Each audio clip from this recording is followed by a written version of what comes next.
ఇది గుర్తు చేసుకోవడానికి కావాల్సినన్ని మనకు ఇవి ఉన్నాయి, సాక్ష్యాలు ఉన్నాయి.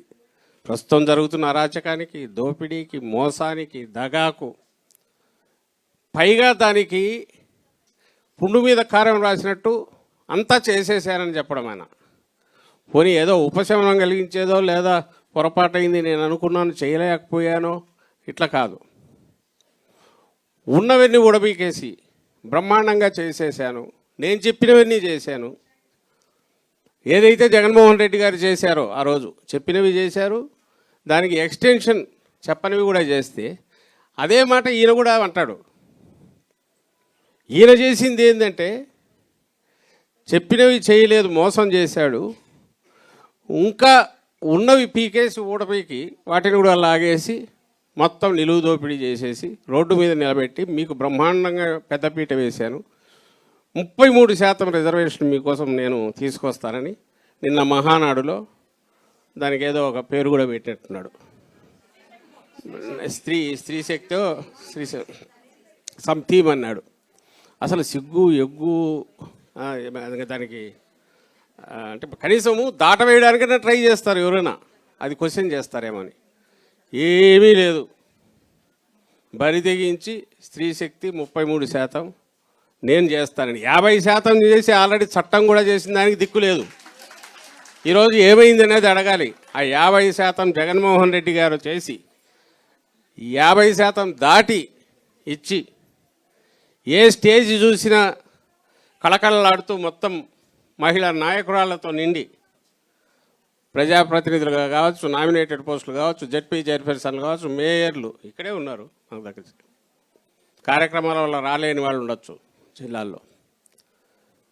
మనం చేస్తే ఆ చట్టం ఏమైందో తెలియదు, ఈరోజు దాన్ని ఊసే లేదు. ఈయన 33% ఇప్పుడు ఇస్తానంటున్నాడు. ఇంకా దానికి ఆ బరితెగింపుకు ఏమని పేరు పెట్టాలా?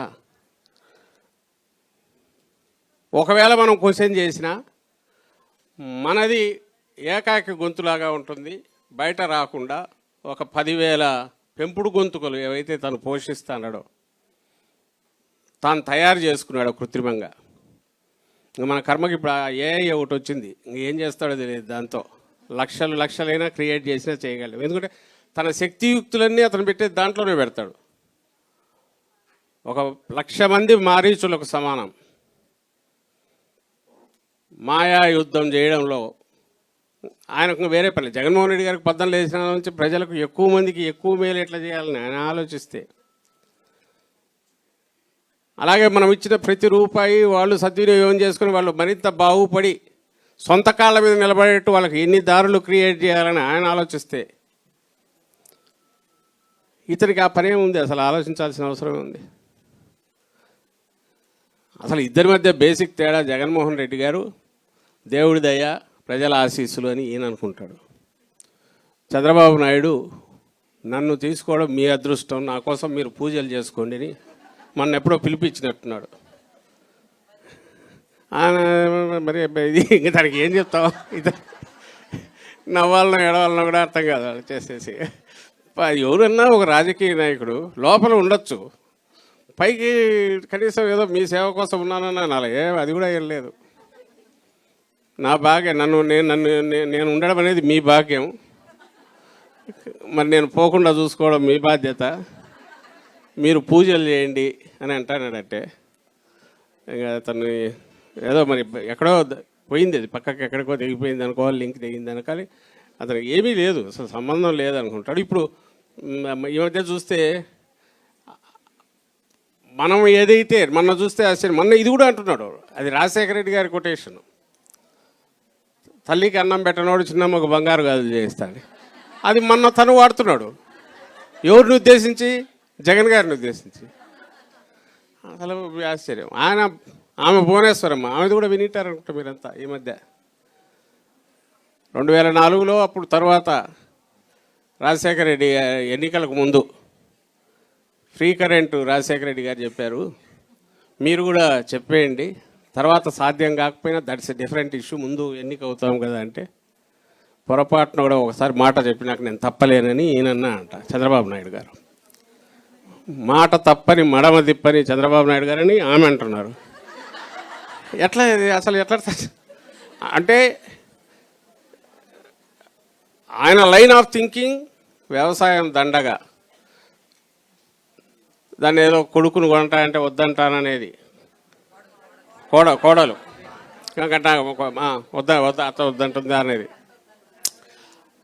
అలాగే ఏ పాలసీ లేదు, టూరిజమే బెస్ట్ అనేది కొన్ని ఉన్నాయి, స్థిరమైన అభిప్రాయం, తప్పు లేదు. అవి కూడా ఆ లైన్ ఆఫ్ థింకింగ్ ఉండొచ్చు, అది ఫిలాసఫీ కావచ్చు. నేను ఇదిగో ఈ లైన్లో ఆలోచిస్తున్నాను, ప్రజలు దాన్ని ఎన్నుకుంటే ఓకే. అంతేగాని నువ్వు నీది కానిది నువ్వు క్లెయిమ్ చేయడమేందని. జగన్మోహన్ రెడ్డి గారో లేదా అంతకుముందు రాజశేఖర రెడ్డి గారో తాము ఏదనేది వాళ్ళ ప్రతి మాట ప్రతి అడుగు రెండిట్లో తేడా ఉండదు. ఈ రోజుకు ఉండదు.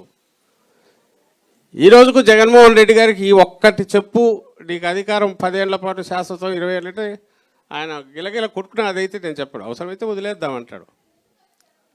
అలాంటి అధికారం మనం ఎందుకు? అధికారం కోసం అధికారం కాదు కదా, వచ్చినందుకు ఏదో 4 మంచి పనులు చేయాలి, ప్రజల గుండెల్లో పేదల గుండెల్లో చిరస్థాయిగా నిలబడాలి, నిస్సహాయాలకు అండగా ఉండాలి అని తన సైన్యాన్ని కూడా దానికి సన్నద్ధం చేసుకున్నాడు. సైన్యం అంటే మన పార్టీని, కార్యకర్తలను మొత్తం మైండ్ సెట్ చేసుకుంటూ వచ్చాడు.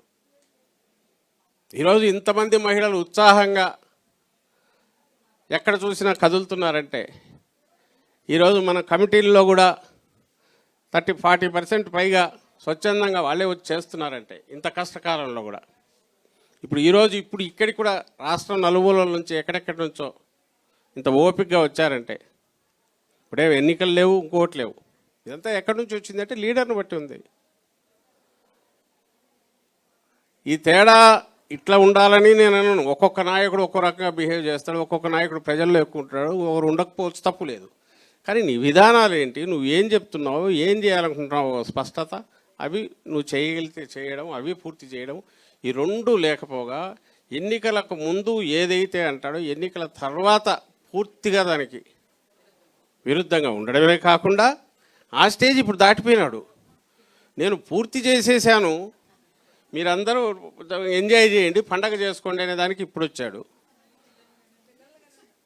ఇప్పుడు కొత్తగా అది ఒకటి మొదలుపెట్టారు. ఎన్నికలకు ముందు నేను సంపద సృష్టించి మీకు అందరికి ఇస్తాను అన్నాడు. ఇప్పుడు పిల్లలు సంపద అంటున్నాడు. పిల్లలే సంపద.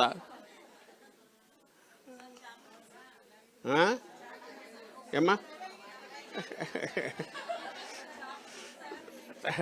సో దీనికి సంబంధించినంత వరకు ఈయన